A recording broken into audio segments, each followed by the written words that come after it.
बिस्मिल्लाहिर्रहमानिर्रहीम। अस्सलामु अलैकुम वरहमतुल्लाहि वबरकातुहू। दोस्तों, आज आप हज़रात की सामने रसूलुल्लाह सल्लल्लाहु अलैहि वसल्लम की एक ऐसी हदीस पेश कर रहा हूँ जिसको सुनने के बाद आप लोगों को भी अपना मुहासबा करना है और मुझे भी अपना मुहासबा करना है कि हम अल्लाह को कितना याद करते हैं, अल्लाह की नेमतों पे अल्लाह का कितना शुक्र करते हैं, वगैरह वगैरह। क्यों? इसलिए कि यह हदीस एक किस्म का क्या है, ये एक्सरे है, ये स्कैन है, ये हमारे अंदर की बुराइयों को ज़ाहिर करने वाली है कि हमारे अंदर कितनी बुराइयां भरी हुई है। अगर आपने इस हदीस को सही से समझ लिया, वीडियो को सही से देख लिया, तो इंशाअल्लाह उम्मीद है कि आपको अपने अंदर की बुराइयां निकालने का मौका मिल जाएगा।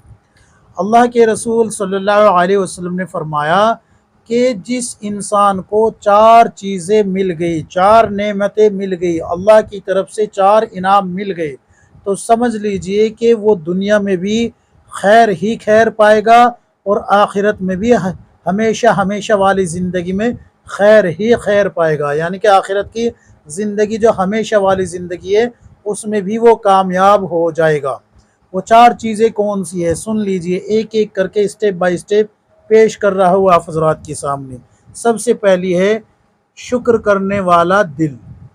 शुक्र करने वाला दिल कि अल्लाह की नेमतों पे शुक्र करता है।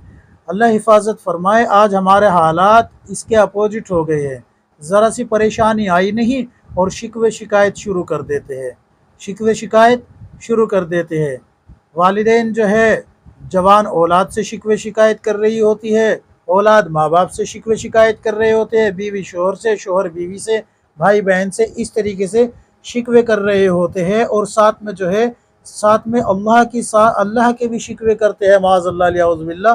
कहते हैं कि अल्लाह को हम ही मिले थे परेशानी में डालने के लिए, अल्लाह को हम ही मिले थे मुसीबत में डालने के लिए, औज़ुबिल्लाह। जबकि ऐसे अल्फाज कहने से इंसान अपने ईमान से भी हाथ धो सकता है अगर उसको पता हो कि वो कितने ख़तरनाक अल्फाज अपनी ज़बान से निकाल रहा है। तो शिकवा करना ये बड़ा आसान है, लेकिन अल्लाह की कितनी नेमतें हैं। अल्लाह की बनाई हुई ज़मीन पे आप सांस ले रहे हैं, अल्लाह ने आपको छत दी है, अल्लाह तबारक व तआला ने आपको ऑक्सीजन मुहैया कराई है, अल्लाह रब्बुल इज़्ज़त ने हवा दी है, और इसके अलावा भी कितनी नेमतें हैं। अल्लाह का दिया हुआ लिबास पहन रहे हैं, अल्लाह का दिया हुआ खा रहे हैं। अगर कोई चीज़ आपको अल्लाह की नेमत के तौर पे नहीं मिली, कोई चीज़ मिसाल के तौर पे आपको जो है कोई एक चीज़ है जिसकी आपको तलब है लेकिन वो नहीं मिल रही, तो इसमें अल्लाह की एक हिकमत है, नहीं दे रहा। हो सकता है कि आपके हक़ में वो जो है शर हो और आप उसको अपने लिए फ़ायदा समझ रहे हो। तो ये तो बिल्कुल ऐसी बात हो गई जैसे कि बच्चा छुरी मांगता है अपनी माँ से। अब बताओ, खुद फैसला करना, खुद फैसला कीजिए कि अगर बच्चा छुरी मांगे माँ से तो क्या माँ उसको छुरी दे देगी? नहीं देगी ना। इसलिए क्योंकि उसको पता है कि ये छुरी अगर इसके हाथ में दे दी तो ये खुद को नुकसान पहुंचा लेगा, ये खुद को नुकसान पहुंचा लेगा। कई दफ़े हम अल्लाह से ऐसी चीज़ें मांग लेते हैं जो कि छुरी से भी ज़्यादा ख़तरनाक होती है हमारे लिए, अल्लाह इसलिए नहीं देता। तो अल्लाह ने जो दूसरी नेमतें दी हुई है हमें, ज़रा उन पे भी तो गौर कीजिए ना, उन पे गौर कीजिए। आपको पता लगेगा जब रोज़े क़यामत आपसे पूछा जाएगा, हमने तुम्हें हवा दी, पानी दिया, सांस दी, कपड़ा दिया, खाना दिया, वगैरह वगैरह। सुम्मा लतुसअलुन्ना यौमइज़िन अनिन नईम। जब एक एक नेमत के बारे में अल्लाह पूछेगा तो आप ये कहना आपने मुझे वो नहीं दिया था, आपकी बात चल जाएगी। आप जो है चूँ भी नहीं कर सकेंगे और कहेंगे या अल्लाह मैं तो इन्हीं का हक़ अदा नहीं कर सका। तो दुनिया में रहते हुए अल्लाह का शुक्र अदा करना शुरू कीजिए। अल्लाह की जो नेमतें आप पे है उन पे अल्लाह का शुक्र अदा करें, तब जाके जो है आपके अंदर एक सिफत पैदा होगी कि शुक्र करने वाला दिल, शुक्र करने वाला दिल। दूसरी चीज़ है कि ज़िक्र करने वाली ज़बान, ज़िक्र करने वाली ज़बान। देखिए अल्लाह रब्बुल इज़्ज़त कुरान में फरमाता है अला बिज़िक्रिल्लाहि तत्मइन्नुल क़ुलूब, के ज़िक्र जो है ना, ज़िक्र दिलों की स्याही को, दिलों की गंदगी को दूर कर देता है और दिल को सुकून मिलता है अल्लाह के ज़िक्र से। अल्लाह के ज़िक्र से दिलों को सुकून मिलता है। ये भी जहन नशीन कर लीजिए कि ज़बान का ज़िक्र बड़ा ज़रूरी है, वरना ये किसी चीज़ में ऐसी में लगेगी जो आपको जहन्नम की तरफ लेके जाएगी। मसलन झूठ बोलने में लगा देगी, गीबत में लगा देगी, चुगली में लगा देगी, गाना गाने में लगा देगी, किसी पे तोहमत लगाने में लगा देगी, यानी कि फिजूलियात लगवियात में लगा देगी। हज़रत अबू बकर सिद्दीक़ रज़ियल्लाहु अन्हु अपनी ज़बान मुबारक को पकड़ के खींच लिया करते थे और कहते थे कि ये वो चीज़ है जो मुझे हलाकत की जगह में लेके आई है। अल्लाह के रसूल सल्लल्लाहु अलैहि वसल्लम से एक सहाबी ने पूछा, या रसूलल्लाह मुझे कोई नसीहत कर दीजिए। अल्लाह के रसूल सल्लल्लाहु अलैहि वसल्लम ने फरमाया कि खामोश रहा करो, सिवाय खैर के कुछ मत बोला करो, खामोश रहा करो। ये सबसे बेहतरीन जो है नसीहत है। लेकिन आज हम जो है उल्टे सीधे अल्फाज ज़बानों से निकाल देते हैं, गीबत, चुगली, बहतान, पता नहीं क्या क्या उल्टी सीधी गालियाँ, कुछ भी जो ज़बान से मुंह में आता है ज़बान से निकाल देते हैं। ये जो बदन है ना, ये बदन डेली हर रोज़ सुबह फजर के वक्त ज़बान से जो है इल्तिजा करता है, आजिज़ी करता है, रिक्वेस्ट करता है कि हम तेरे ताबे हैं, अगर तू सीधी रहेगी तो हम भी सीधे रहेंगे, अगर तू टेढ़ी हो गई तो हम भी टेढ़े हो जाएंगे। क्या मतलब, ज़बान बोलेगी उल्टा सीधा और मार पड़ेगी बदन पे, ये टेढ़ा खुद पे खुद हो जाएगा। इसलिए जो है ज़बान को कंट्रोल रखे और ज़िक्रुल्लाह के सिवा किसी और चीज़ में इस्तेमाल करने से गुरेज करे, परहेज़ करे। तीसरा जो है वो है मशक्क़तों पर सब्र करने वाला बदन। मशक्क़तों पर सब्र करने वाला बदन। देखिए, मशक्क़तें जो होती है ना, उसको कहा गया है कि आप किसी काम को कर रहे हैं, मेहनत कर रहे हैं, लेकिन आप जो है और अल्लाह के हुक्म भी पूरे कर रहे हैं, मेहनत भी कर रहे हैं कमाने के लिए, हलाल रिज़्क़ में आप जो है कमाने के लिए मेहनत कर रहे हैं हलाल रिज़्क़ को, और आप अल्लाह की इबादत भी कर रहे हैं, अल्लाह के हुकूक भी पूरे कर रहे हैं, बीवी बच्चों के लिए कमाने के लिए, वालिदैन के कमाने के लिए मेहनत भी कर रहे हैं। लेकिन इसमें बदन थक जाता है और इसमें जो है आपको इतना नहीं मिल पाता कि जिससे कि आप जो है अपने अहले खाना की कफ़ालत सही से कर सके। तो इतनी मशक्क़तों पे भी आपको क्या घबराना नहीं है, बल्कि सब्र करना है। सब्र के तीन माने हैं, यहाँ पर बदन के ताल्लुक से भी बता रहा हूँ। एक तो बदनी इबादत है, बदनी इबादत जिसकी वजह से जो है इंसान थका हुआ आता है, काम से आया थका हुआ है, चूर है और हिम्मत नहीं हो रही, लेकिन अल्लाह का हुक्म पूरा करने के लिए खड़ा हो रहा है। अब ये जो बदन के ऊपर मशक्क़त डाली है ना इसने इबादत की, तो इस मशक्क़त पे सब्र करना, ये जो है ये बड़ा साबिर और शाकिर बंदा कहलाया जाएगा। ये शुक्र करने वाला और शाकिरीन में इसका शुमार होगा।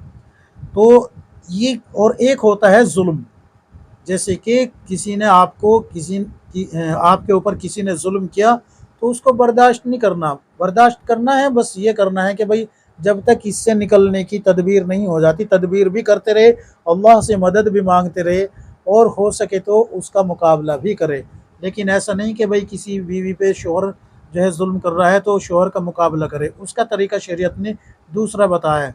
उसका तरीका ये बताया है कि अव्वल तो ये कि आप जो है बर्दाश्त की कोशिश करें, अगर बर्दाश्त से बाहर बात हो जाए तो फिर अल्लाह रब्बुल इज़्ज़त ने खुला का रास्ता आपको बताया है कि आप जो है खुला ले लीजिए जब बर्दाश्त से बाहर हो जाए, वरना हत्तल इम्कान यही कोशिश करें कि आप अपने शोहर को दीनदार बनाए और आप जो है ख़ुद भी दीनदार रहें। चौथी चीज़ जो है वो है कि जिसको नेक औरत मिल गई, साले औरत मिल गई, नेकोकार ज़िंदगी गुजारने वाली औरत मिल गई, तो ये भी अल्लाह की बड़ी नेमत है। अब सवाल ये खड़ा होता है कि औरत तो नेक है लेकिन शौहर नेक नहीं है। नेक से मुराद क्या है? आजकल औरतें ये समझती है कि उसके किसी के साथ रिलेशन है तो ये नेक नहीं है, ये तो बदकार होता है। बदकार अलग है और नेक अलग है। देखिए, एक होता है फाहिशकारी, बदकारी, और एक होता है दूसरे गुनाहों में मुलव्विस होना।